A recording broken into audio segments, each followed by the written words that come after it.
Hello again, I'm Doug Christie for the Western Bloc Party, Western Canada Concept, here in beautiful Saanich, British Columbia. I want to talk again about the whole subject of the Canadian Human Rights Tribunal System, Section 13(1) of the Canadian Human Rights Act, and the Human Rights Commissions. The Commission has been generally quite discredited by its conduct, and so it should be. The Tribunal, on the other hand, is a boondoggle for the Prime Minister and his friends to appoint the servants of their party to a paid position where they can sit in judgment on fellow citizens without the benefit of a fair court proceeding. The bottom line in that regard is simply that there is no right to exclude evidence that is based on hearsay. Hearsay evidence is admissible. There is no right to prevent the introduction of evidence that is really highly prejudicial in the form of opinions. Nowadays, opinion evidence has become the government's weapon because the government has the money to hire all the experts, and the experts are all on the pay of the government because they have a regular system of employment. They'll be called to various positions around the country and they'll always testify. There were certain witnesses they always called in these human rights tribunal cases, and they were all university professors who could teach us how we ought to behave by telling us what is, quote, hatred.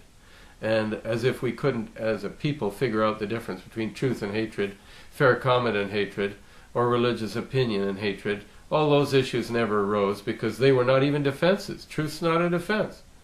And the end result has been that both the tribunal system, which has been a political pork barrel for a long time, and the commissions, which are in essence just a group of bounty hunters looking for the weak and the vulnerable, and those who are garrulous and unable to defend themselves, picking off those who are most vulnerable, like John Ross Taylor, who was their first victim, I might add.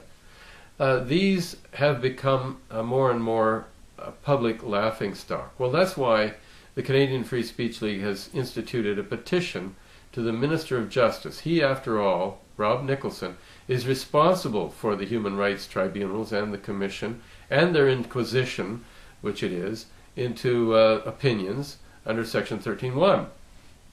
And my friends, if we don't do something about this and make clear that government has no right to introduce some government hack as a judge over opinions, if we don't stop this, it'll only grow.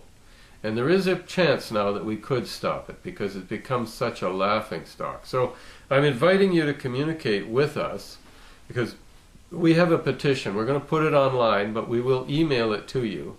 If you will send me an email through the YouTube site or this video and request a copy of the petition, and we'll send it to you so that you can get 10 of your friends, just 10, who agree that Section 13(1) should be abolished.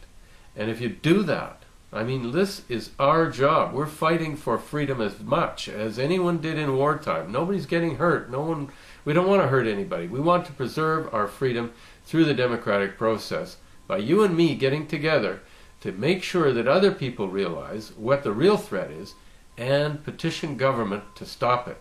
If we get enough of those petitions and send them to the Minister of Justice, he can't ignore them.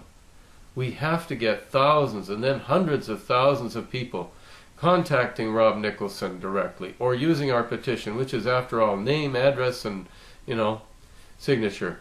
And we want to make sure that you do this, because if you don't, your freedom and mine will disappear.